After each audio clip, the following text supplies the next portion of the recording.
Hey everyone! Wi-Fi suddenly dead on your Windows 11 laptop?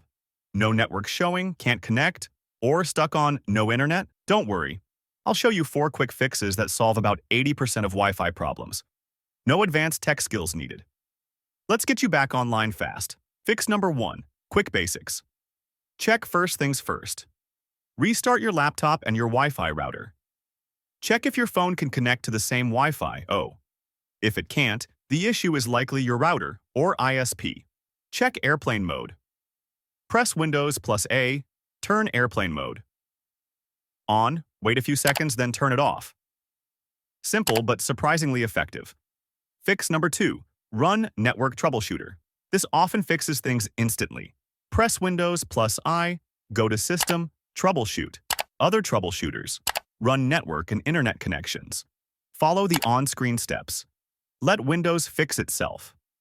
Fix number 3. Forget the Wi-Fi network.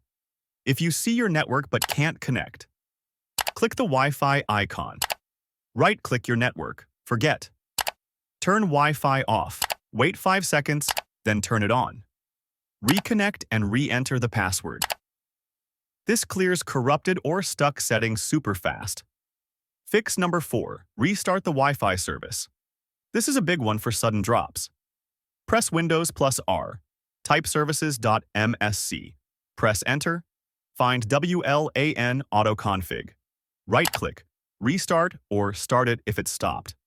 Toggle airplane mode, on and off one more time. This fully refreshes the Wi-Fi system. If you found this video helpful, please like, subscribe, and hit the bell icon for more tips and tricks. Thanks for watching.